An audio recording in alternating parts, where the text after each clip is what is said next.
This is the 5th Sustainable Infrastructure Development Symposium of South Africa. It's underway in Century City at the Convention Centre in Cape Town. And this year's symposium held under the theme Shaping the Future of Municipal Infrastructure. I'm hoping that we good and up and ready with you on the sound side of things there, Sakina. Let me hand it back to you.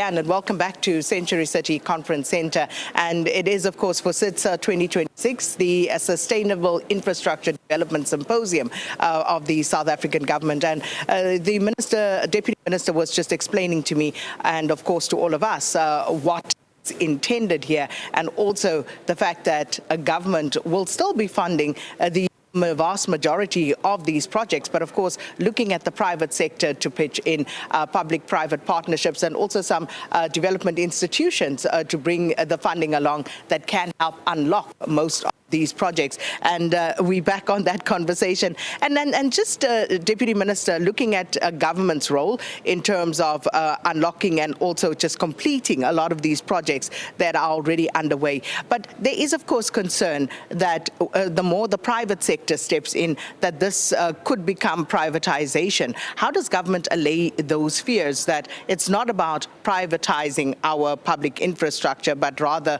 forming partnerships? It is forming partnerships. The ownership remains with government. Let us take the case of entry from Johannesburg to Durban. It was constructed by the private sector, and over the period of time has been maintained by the private sector, but now the government must take over. It is the same with projects like Gautrain, which should now be taken over by government. And that is what we are doing in all other projects. It is not that we are saying the ownership must go to the private sector. The ownership remains with government, while operation will be with the private sector for each particular duration, but then the government take over. The critical issue we must then address is, after the government take over, is the government taking it full control and maintain those projects, those infrastructure projects, because it will not then be helpful to construct, operate, but still operate even after the set duration. One of the other issues is, of course, capacity. The CEO of Infrastructure South Africa mentioned that in our previous interview. And that is a serious concern, because if you look at the projects that have to be rolled out at municipal level, at provincial level, and even at national level, national seems to have the fewer problems, but there are issues of capacity, especially at local government level, that leads to wasteful expenditure in certain instances. So how is government dealing with that? Well, the cause of this lack of capacity is that we train people, then the private sector take them. That's the first thing. But the second thing is that when you go to lower levels, your municipalities, you will have capacity in metros, but when you go to smaller municipalities, you'll have also a shortage. It is therefore important that the system we develop address all of that. That's why we've came up with the DDM, District Development Model. And in the DDM, there is an aspect of the shared services where national government can pool technical capacity to metros and to local municipalities so that we are able to capacitate them. You will find that they will need particular skills for certain projects, but not at a permanent level. And if we work through this shared service model, we'll be able to provide those services.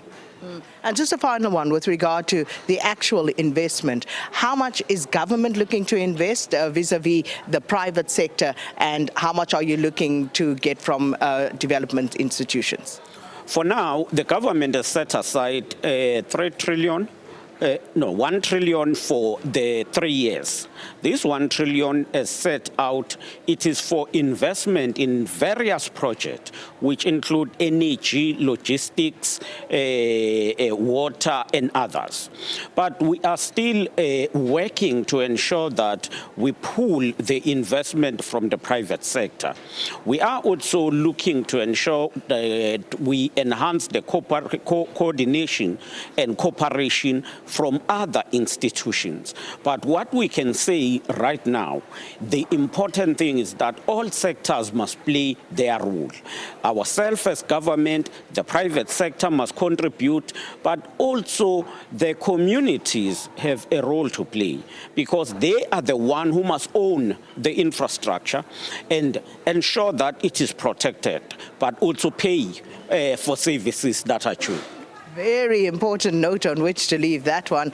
The community has to pay for those services, whether you flick the switch and the light goes on, you turn on the tap and the water runs out.